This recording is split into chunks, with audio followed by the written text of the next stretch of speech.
অন্য কিছুর জন্য না হলেও আমি এই খাবারগুলোর জন্য আবারও যেতে চাই নিউ ইয়র্কে। সত্যি এই ট্রিপটি ভুলার মতো না। যারা বাংলাদেশকে মিস করছেন কিন্তু কোনো কারণে দেশে যেতে পারছেন না, তারা অবশ্যই নিউ ইয়র্ক থেকে ঘুরে আসবেন। নিউ ইয়র্কে গেলে দেশকে আর কখনোই মিস করবেন না। মানে এমন কিছু নেই আপনি সেখানে পাবেন না। সকালে উঠেই রেস্টুরেন্টে গেলে গরম গরম রুটি, পরোটা, ভাজি, গরুর মাংস দিয়ে ডাল, মানে এমন কিছু নেই যেটা আপনার পছন্দ সেটা নিয়েই খেতে পারবেন। বিকালে নাস্তায় সিঙ্গারা, সমুচা, মিষ্টি, দেশি খাবারের সমারোহ সব সময়। আর এই সব কিছু পেয়ে যাবেন জ্যাকসন হাইটে।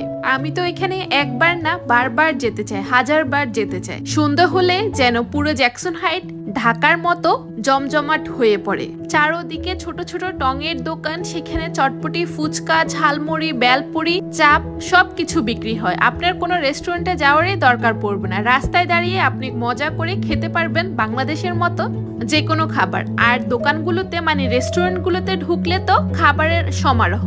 কোনটা থেকে কোনটা খাবেন এই সিদ্ধান্ত নিতে কয়েক মিনিট লেগে যায়। আমি যখন এই রেস্টুরেন্টে যেতাম ইচ্ছে করতো প্রত্যেকটা আইটেম থেকে একটি একটি করে খাবার নিয়ে আসি, কিন্তু এতগুলো খাবার তো আর খাওয়া যায় না। তাও নিজের মনকে বুঝিয়ে অল্প কয়েকটি আইটেম নিয়ে চলে আসতাম।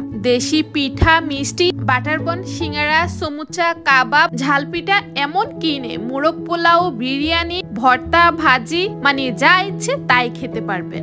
আমাদের এখানে তো মিষ্টি খেতে হলে নিজের হাতে মিষ্টি বানিয়ে খেতে হয়, কারণ এখানে তেমন কোনো বাঙালি দোকানই নেই। সব আছে ইন্ডিয়ান দোকান, যেটা আমাদের টেস্ট বারের সাথে মিলে না।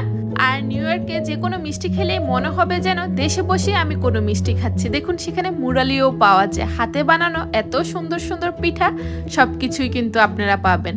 আমি আবারও সেখানে যেতে চাই সকালে বসে গরম গরম রুটির সাথে কালাভুনা খেতে। আমি সেখানে যেতে চাই দোকান থেকে নিজের দেশীয় পণ্য কিনে খেতে।